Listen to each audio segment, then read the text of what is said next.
Hello! Grabe, kurang formal kaya matong paano, pero simple lagi dahil na siya na activity. So, kaning Jesus transfer, by the way, bago ni siya na terminology, no? Pero actually,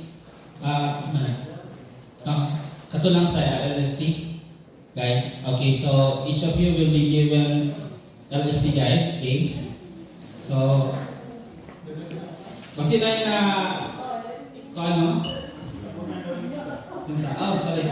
Ay, sorry. The journey ba ba? Hindi na siya. Pagdating niya sa mga videos kanina na naako ba? Kung ko nga, mura mas di bata, mga nakaroon.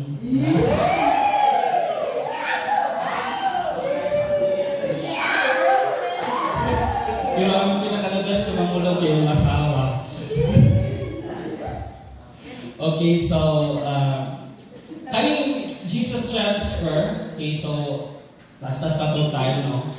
5 p.m. tayo mag-end. So, ang Jesus transfer actually, na-mention ni Brother Abel last June pa kung pag-anin niya sa expand sa Quezon Sur. And, I was thinking, lahig siya nga klase ng program na ka ng organized diba, pero katulad din siyang LG Health Workshop. So, bago nag-orient ko niya after sa ito ang Jesus Encounter, kay actually ang Jesus Transfer, para ni sa mga graduate sa JE, bagong graduate sa JE. Supposedly, mag-Jesus Transfer ta, after August na ito, mag-Jesus Encounter. However, wala na implement kay I don't know dahil kakulian, nagpa-orient mo magubok ko ni Brother Aben, yung mula after pila pa ito ka buwan ko niya na orient aning Jesus Christ. Kung dali lagi kayo siya, kung usa itong LG Heads Workshop sa mga nakapit dali, mo lagi gihapon ng iyang pamaagi. Ang pangalan lang niya ang nalahit na Jesus Transfer. So simple lagi kayo niya siya na activity. Actually, mura lagi pag nag-refresh, kung unsaon pag LST, kung unsaon pag The Journey, kay Laderize man ni ang atong formation program. No? So, ang atong discipleship pathway, by the way, sakto itong ingon ni Marhel kanina, una kita sa LST. So, kita ka lang magiging siguro din, dili ka pwede mag-Jesus transfer ha, kung wala ka na ka-LST o wala ka na ka-GE. Okay? So, LST una, gayon, mag-Jesus Encounter ka, then after sa Jesus Encounter, mo kung mag-journey, okay? Or naka-ELST. So, mo na nga ang pathways. And kung dili ka mag-kuan, dili ka mag-LST, pwede po ka na mag-LG. So, depende sa inyo ha. No? So, ang akong topic karon, we will focus more on life groups. So, we are done with the booklets, yung mga libro nato, ang LST lang sa mga today. We are done with the journey, so mga libro na siya, nga mo ang atong guide sa ato ang faith formation nato. Okay? One-on-one. Pero dili karon, this is all about life groups. So when we say group, dili ni siya one-on-one. So group man, no? So life group. Okay? And morning ang atong isa sa mga tools nato sa pag-disciple sa atong community, Light of Jesus Family. So, ang community sa CCF, gitawag nila of the group, no? Discipleship group. Sa Victory, I don't know sa ilang tawag ani. When I was in a charismatic before, sa Laban Mercy, gitawag namo yung cell group, cell grouping. No? So, lahi ang mga mga pamaagi sa kanda kaning mga discipleship sa lahi-lahi ng mga communities. But kita sa Peace, ang naman tayo ginasunod na culture, sumuni siya ang atong gina-follow. So, gitawag ni siya o life group. Actually, dili pa gini siya life group ang tawag. Before, gitawag ni siya o caring group. Okay? So, pagkitapig sa inyong katapag, ina siya yung I care for you.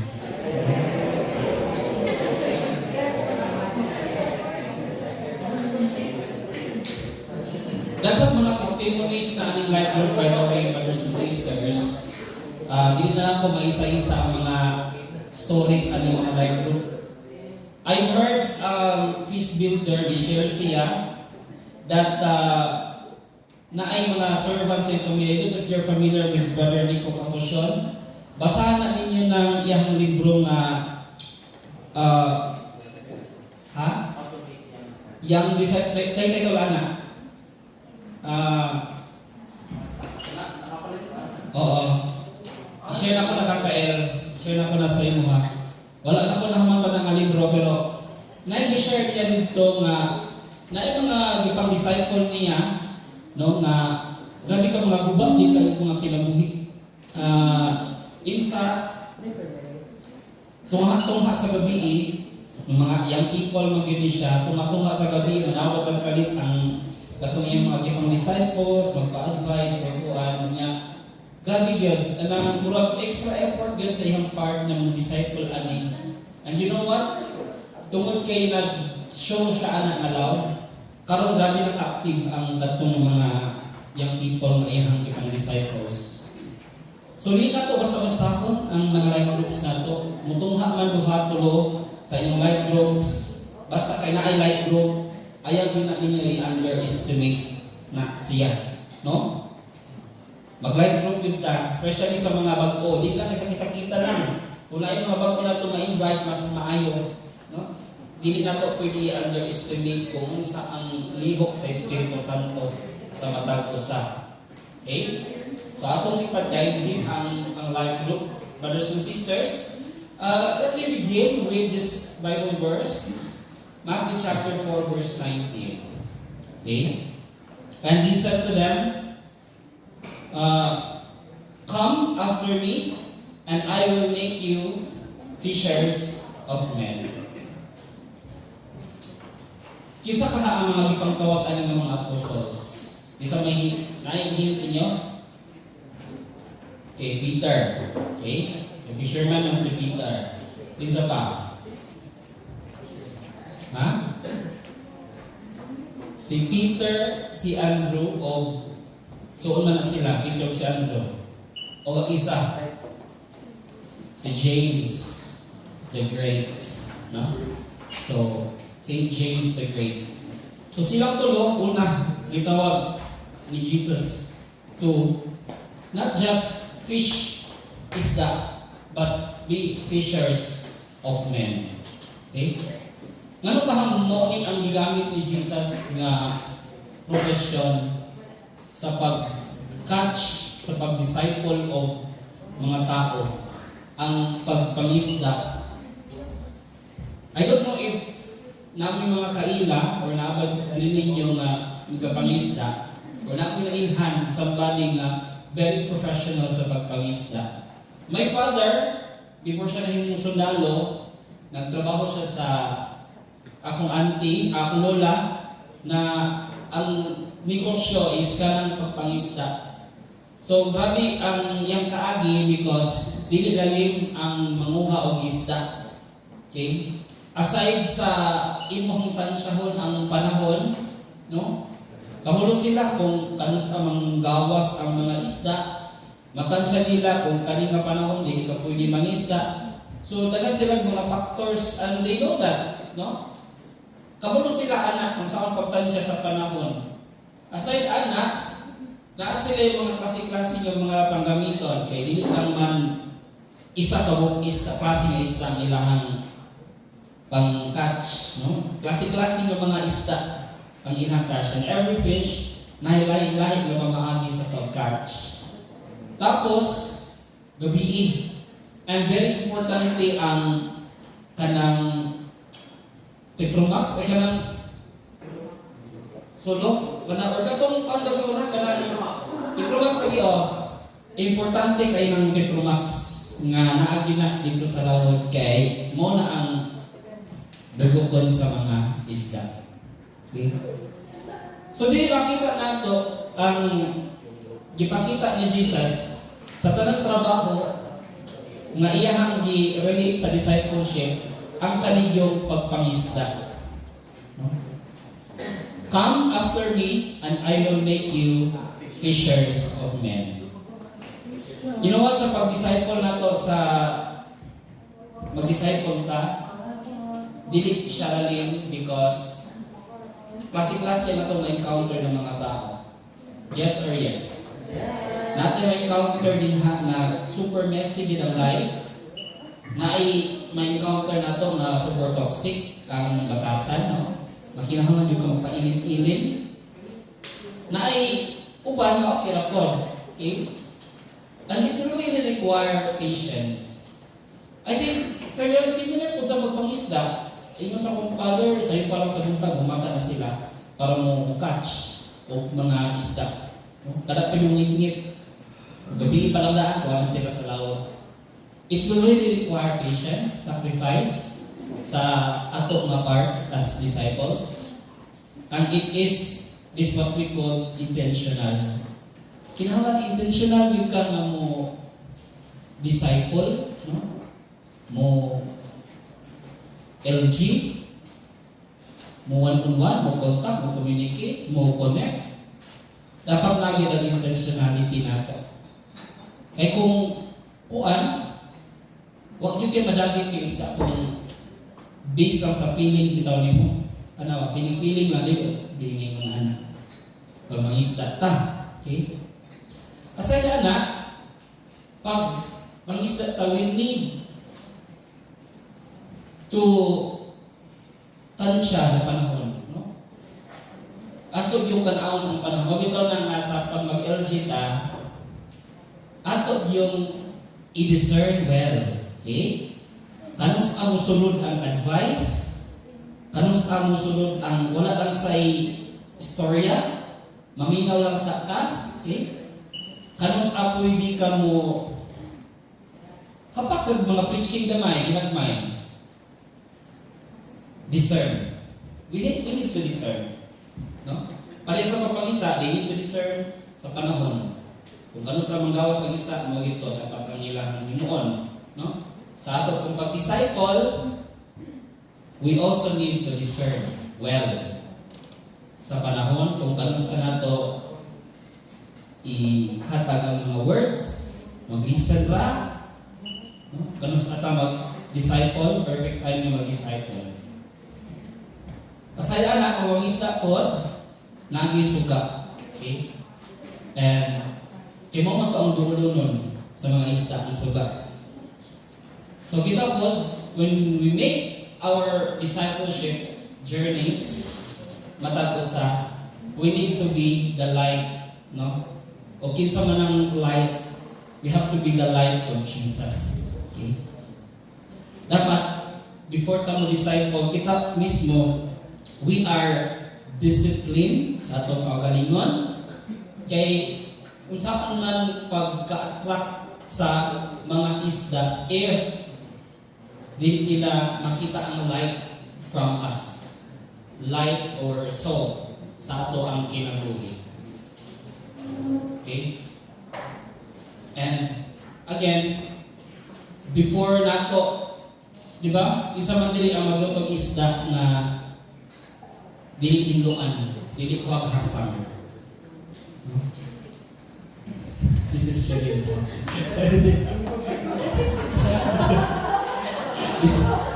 Mukha akong dili sa patihasang kauno, di ba?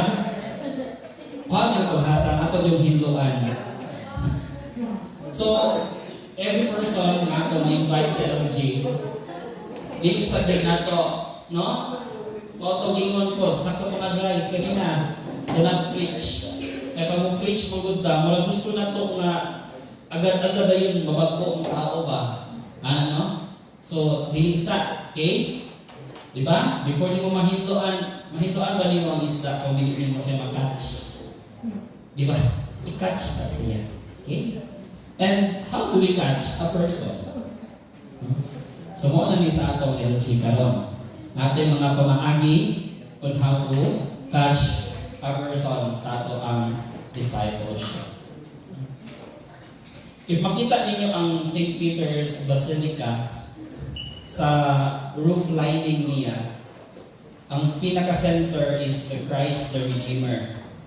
And kung imo nang i-count tanan mga statues nga mga rebulto ba nga nadin na ang rebulto nila sa 12 apostles, na sila St. Augustine, sila St. John the Baptist.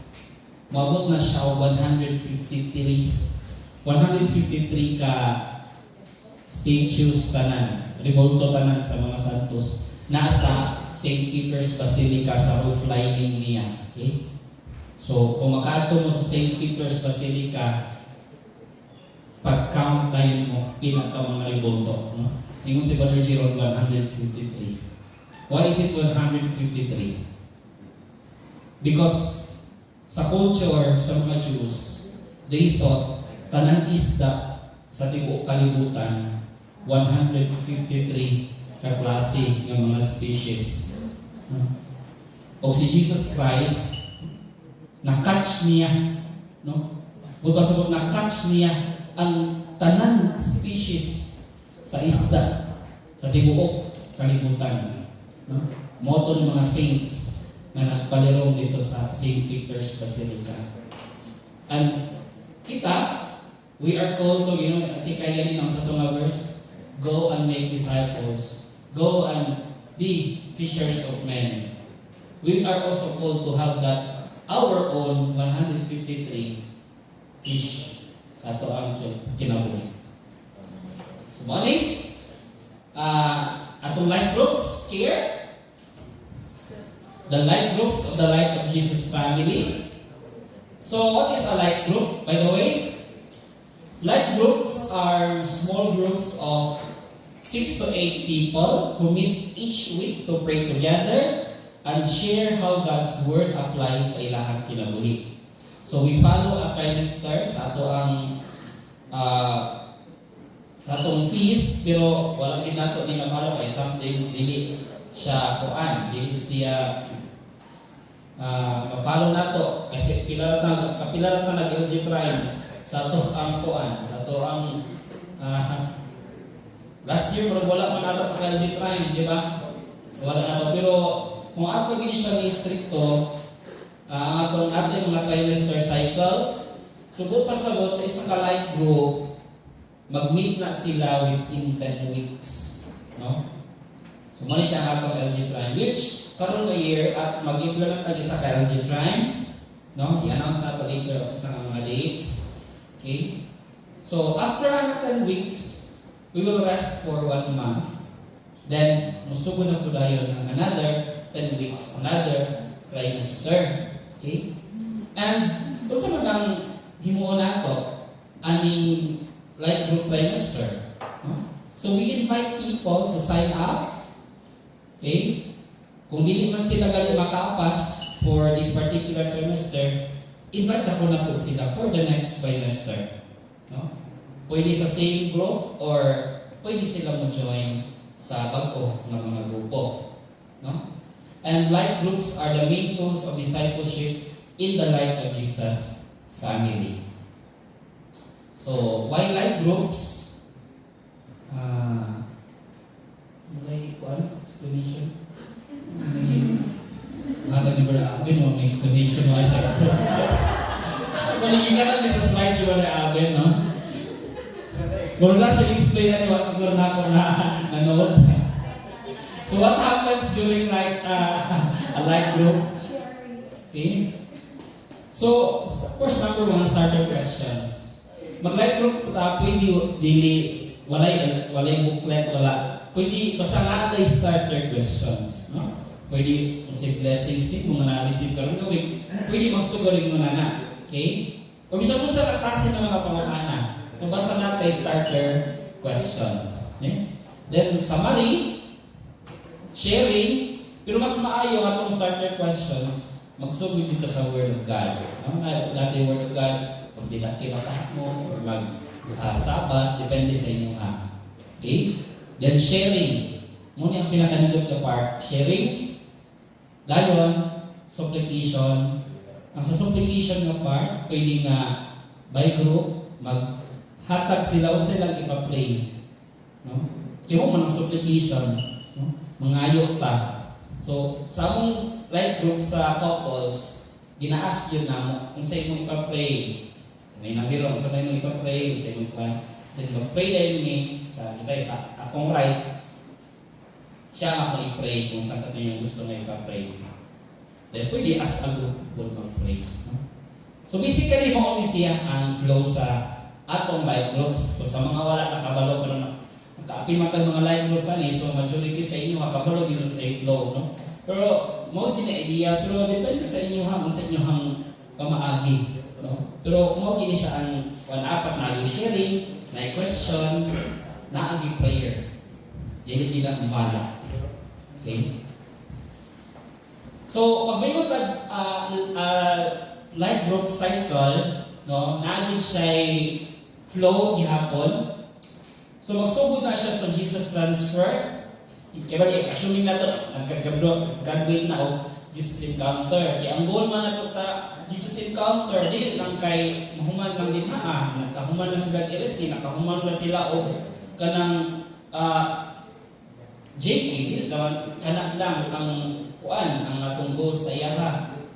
Ato silang tuluan sa mga actually kaning JT para rin sa mga possibly sa mga bagong graduate sa Jesus Encounter. Pero kay sa kasagaran sa ato o lugar na karon sa patong tuiga, magwa man siguro ko ato nag-lose ko atong last na yung health workshop, di ba? So lugay na kayo ta. So mo nang tanan na lang mo ni first batch sa JT. So first batch sa JT na to. But ang next batch sa JT, second batch sa JT, ang mag-batch 9 sa JT. So, batch 9 naman ta, sunod, batch 8 man tong last year. Okay? So, one day lang siya na-training, ni Brother Aben, pero sa ato, depende na sa inyo bro, kung ano, basta yun yung kung mga essentials na bigay mo. So, ito, 3 hours lang, okay? Of course, to respect the, busy tatanan, i-compress lagi sa 3 hours.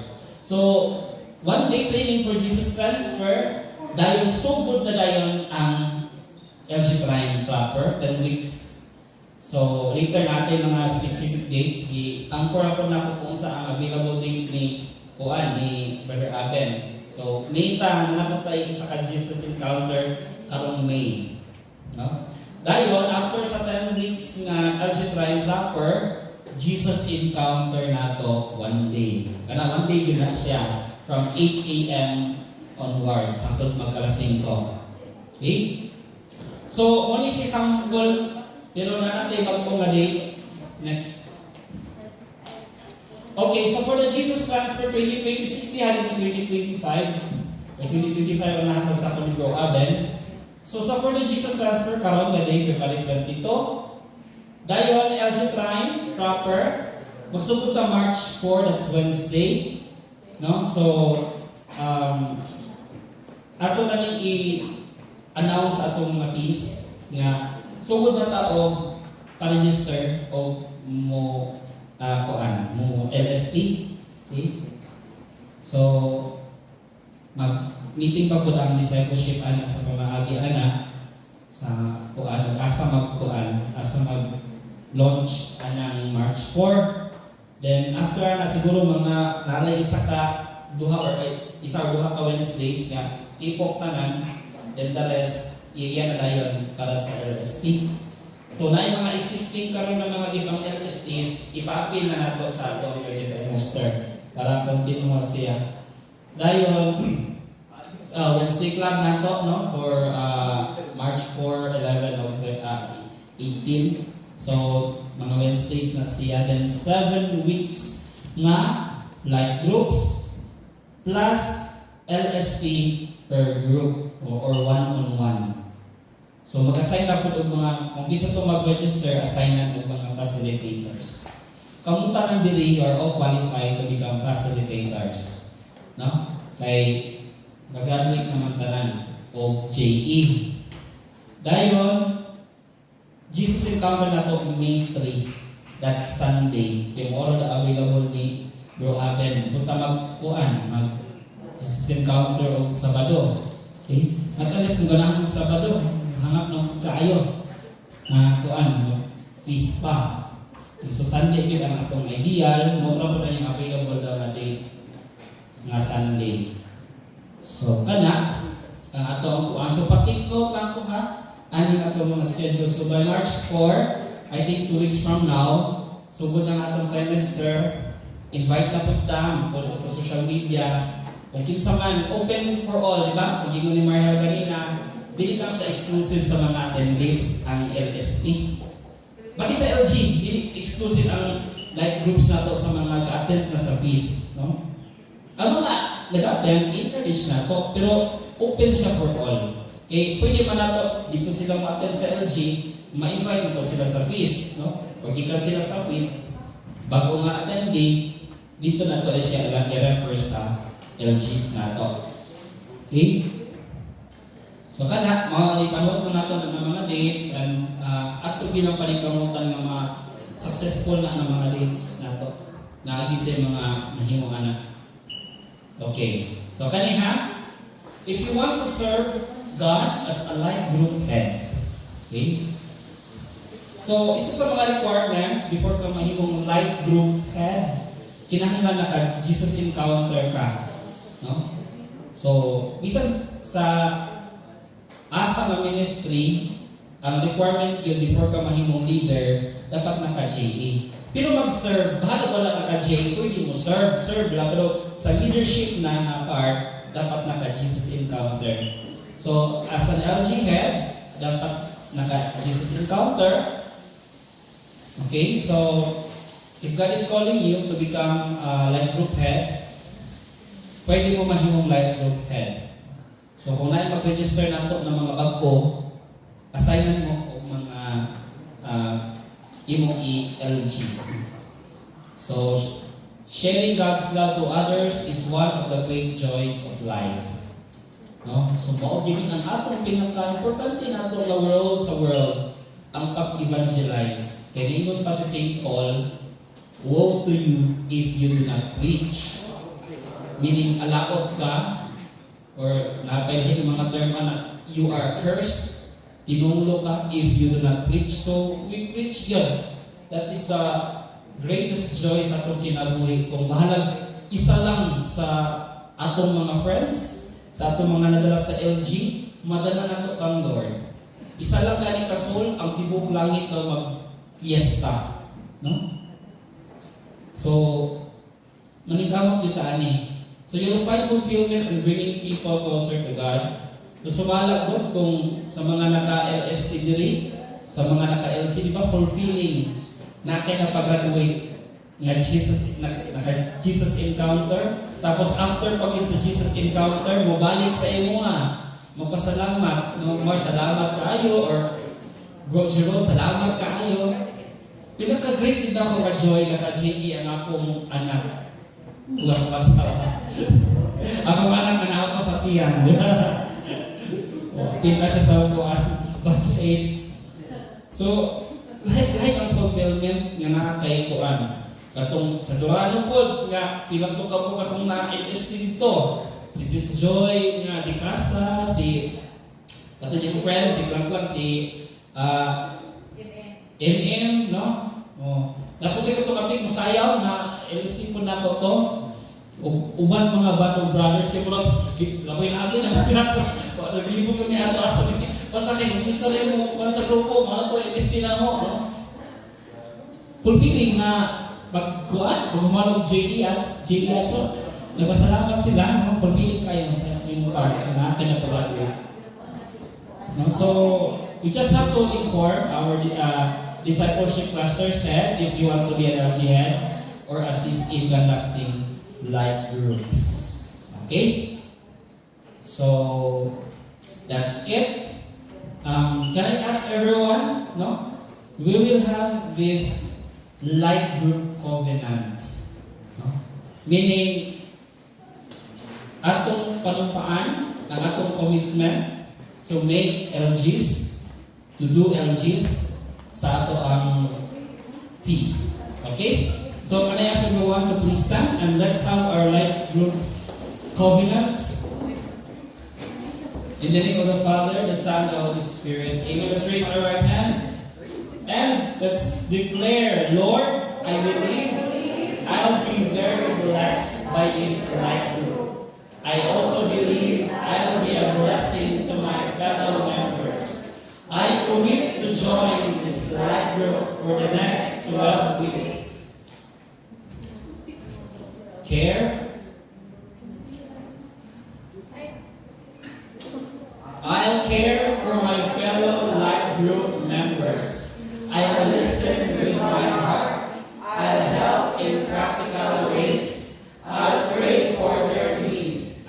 accept.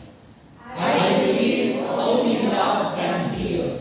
I'll accept people as they are, weaknesses included. In the life group, I'll build a safe place, free from judgment, where people can find forgiveness and healing. Respect. I'll respect different opinions, beliefs, styles, and preferences. I'll speak of what will unite rather than what will divide. I'll also hold any sensitive conversations in public. Enjoy. I'll enjoy my life group. I'll be very grateful for my life group. I'll help others become positive and blessing focused. In Jesus' name, amen. So let's all be seated for a while. So let's give a hand for everyone for making that covenant, that commitment sa ato ang LGs. Okay? So again, balik-balik ha, small group guides. Muna ito mga guides sa do listen, do not interrupt, do not preach, do not judge, do not advise, and keep it sacred and secret. Ang akong pamoto ni Tito Jing sa una, permitting yung balik-balik ni Tito Jing, what you hear, what you see, what you hear here, leave it here. Okay, no? Pero I don't know kung 100% pa na paano. Wasik mo marites ba? Grabe ka na, no? So, lumawa na siya nga itong role yun sa LGs. Okay? So, thank you. That ends my part sa itong live groups. And I'll give the floor. We still have one segment for the testimony. Thank you so much, Kuya Atty. No, for giving us clarity and direction on where God may be leading us next.